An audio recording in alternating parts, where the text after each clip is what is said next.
நம்முடைய வாழ்க்கையிலே இருக்கிற சோதனைகள் நம்ம எப்போ சேதப்படுத்தாது அப்படின்னா, நம்பர் 1 நம்ம அதை என்னவா நினைக்கணும் அப்படின்னா, இது நிரந்தரம் இல்லை, இது நிரந்தரம் இல்லை, இது சீக்கிரமாய் மாறி போகும் என்று நீங்கள் தொடர்வீர்களே, ஆனால் அது உங்களை என்ன செய்யாது அப்படின்னா கண்டிப்பா சேதப்படுத்தவே படுத்தாது. நம்பர் 2, இரண்டாவதாக இந்த யோபு தன்னுடைய வாழ்க்கையிலே கடந்து வந்த அந்த பாதைகள்.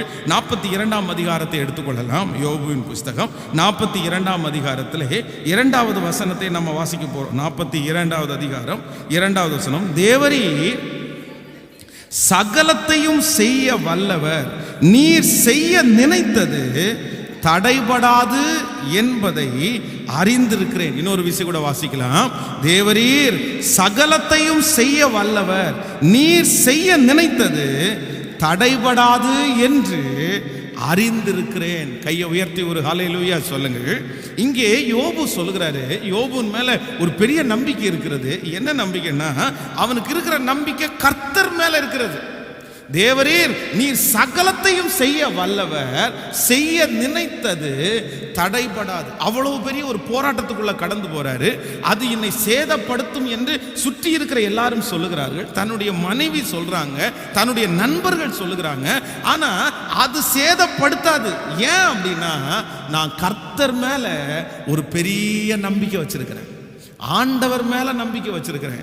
ஒன்று நினைத்துக் கொள்ளுங்கள், நமக்கு விரோதமாய் எழும்புகிற இந்த சூழ்நிலைகள், நாம் கடந்து போகிற இந்த சூழ்நிலைகள் நம்மை சேதப்படுத்தாமல் இருக்க வேண்டும் என்றால், ஒரு தேவனுடைய பிள்ளைக்கு தேவையான 2வது குணம் என்னன்னா, ஆண்டவர் மேல உங்களுக்கு பெரிய நம்பிக்கை வேணும், ஆண்டவர் மேல உங்களுக்கு ஒரு பெரிய விசுவாசம் வேணும்.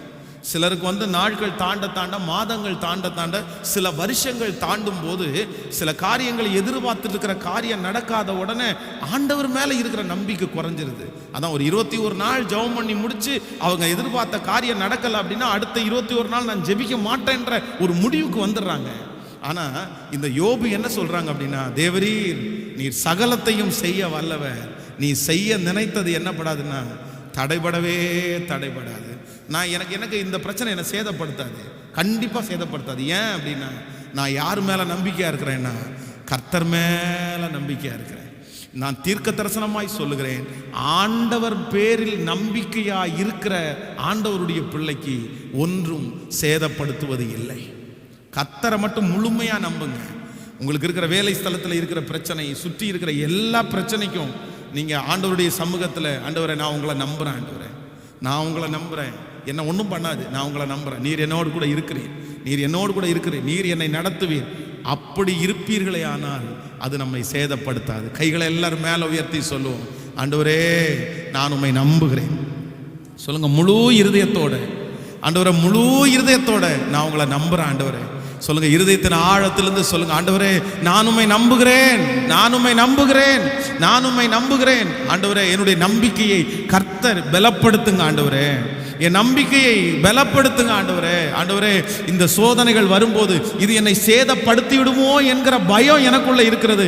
ஆனால் இன்றைக்கு இந்த காலை வேளையில நான் உம்மை நம்புகிறேன். சொல்லுங்கள், 100க்கு 100 நான் உம்மை நம்புகிறேன். ஹல்லேலூயா. உம்மை நம்புகிற நம்பிக்கை இந்த சோதனையிலிருந்து என்னை காப்பாற்றும், என்னை தைரியப்படுத்தும், எனக்கு ஒரு பெரிய வெற்றியை கொடுக்கும். ஸ்தோத்திரம் ஸ்தோத்திரம் ஸ்தோத்திரம் ஸ்தோத்திரம். ஹல்லேலூயா. சேதப்படுத்தாமல் இருப்பதற்கு நமக்கு என்ன தேவைன்னா, கர்த்தர் மேல ஒரு பெரிய நம்பிக்கை.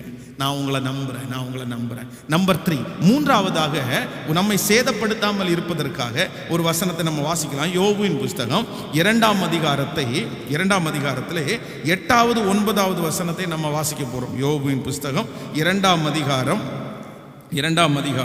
8வது 9வது வசனத்தை வாசிக்கலாமா? அவன் ஒரு ஓட்டை எடுத்து தன்னை சுரண்டி கொண்டு சாம்பலில் உட்கார்ந்தான். அப்பொழுது அவன் மனைவி அவனை பார்த்து, நீர் இன்னும் உம்முடைய உத்தமத்தில் உறுதியாய் நிற்கிறீரோ, தேவனை தூஷித்து ஜீவனை விடும் என்றான்.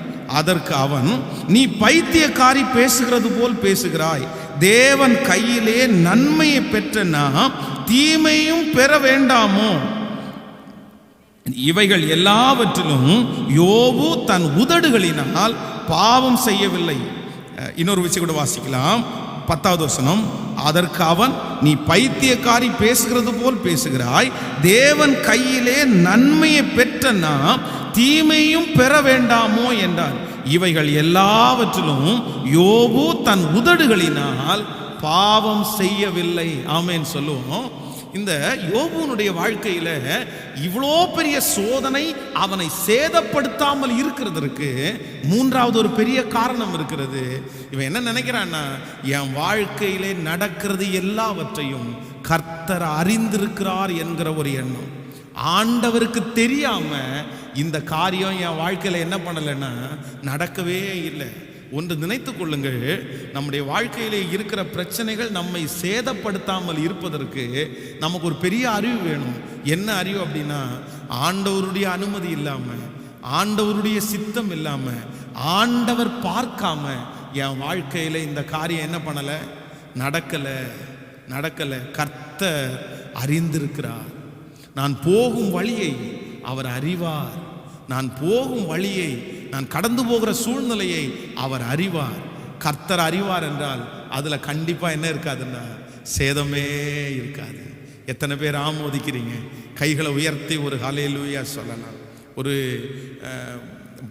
தண்ணி இருக்கிற ஒரு இடத்துல ஒரு குழந்தை விளையாடிட்டே இருந்துச்சு. கீழே பார்த்தீங்கன்னா ஒரு சின்ன ஒரு ஓடை மாதிரி ஒன்று போயிட்டே இருக்கு. இந்த குழந்தை அந்த தண்ணிக்குள்ளே தவறி விழுந்தது. ஒரு பெரிய வயதானவர் அந்த ரோட்டில் போகிறவர் பார்க்குறாரு. பார்த்த உடனே அந்த குழந்தைய காப்பாற்றணும். இவருக்கு நீச்சல் தெரியாது.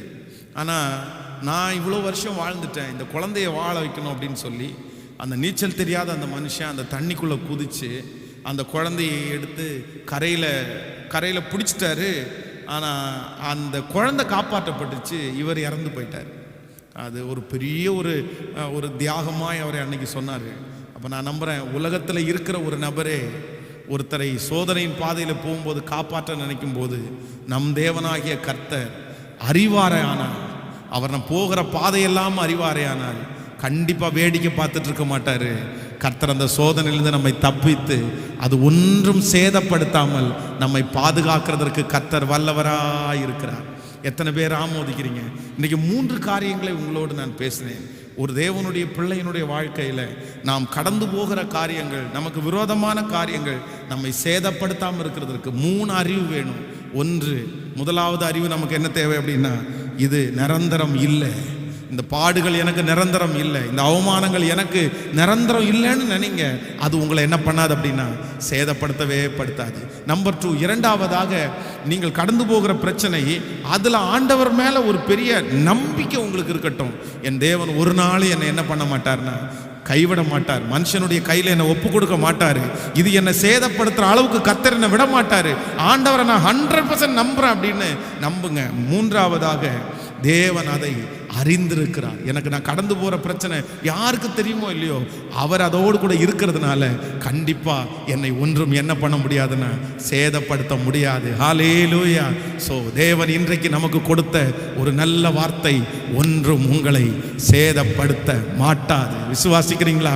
நம்புறீங்களா? எதுவும் நம்மை சேதப்படுத்த மாட்டாது. ஹல்லேலூயா. நமக்கு விரோதமாய் வலப்பக்கத்தில் 1000 பேர், பிற்பத்தில் 10000 பேர் விழுந்தாலும் அது நம்மை அணுகவே அணுகாது.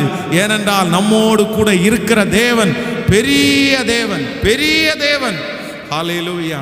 எல்லாரும் அப்படி தேவ சமூகத்தில் எழும்பி நிற்கலாம். ஆண்டவரிடத்தில் சொல்லலாம், ஆண்டவரே நான் விசுவாசிக்கிறேன், என்னை ஒன்றும் சேதப்படுத்த முடியாது, என்னை ஒன்றும் சேதப்படுத்த முடியாது. நல்லா அறிக்கை செய்யுங்க பார்க்கலாம். இந்த வார்த்தையை எல்லாரும் அறிக்கை செய்யுங்க. ஆண்டவரே நான் நம்புறேன்னு சொல்லுங்க. முழு இருதயத்தோட சொல்லுங்க, ஆண்டவரே நான் நம்புறேன், நான் விசுவாசிக்கிற ஆண்டவரேன்னு சொல்லுங்க. என்னை அது சேதப்படுத்த மாட்டாது, இந்த அவமானங்கள் சேதப்படுத்த மாட்டாது. நம்மோடு கூட இருக்கிற தேவன் ஒரு பெரிய தேவன். சொல்லுங்க, நம்பிக்கையோட சொல்லுங்க, ஆண்டவரே ஒன்றும் என்னை சேதப்படுத்த மாட்டாது என்று அறிந்திருக்கிறேன். நல்ல ஹல்லேலூயா ஜீசஸ், ஹல்லேலூயா. நம்புற ஆண்டவரே, நம்புற ஆண்டவரே, நம்புற ஆண்டவரே. சொல்லுங்க, இந்த வார்த்தை எனக்குத்தான் என்று சொல்லுங்கள்.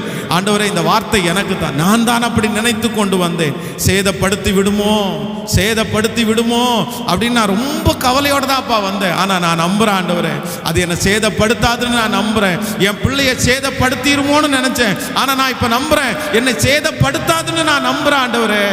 சொல்லுங்க ஹல்லேலூயா. இஸ்ரவேலின் ஜெயபலமான எங்கள் தெய்வமே, எங்கள் இரட்சகரான தெய்வமே, ஹல்லேலூயா.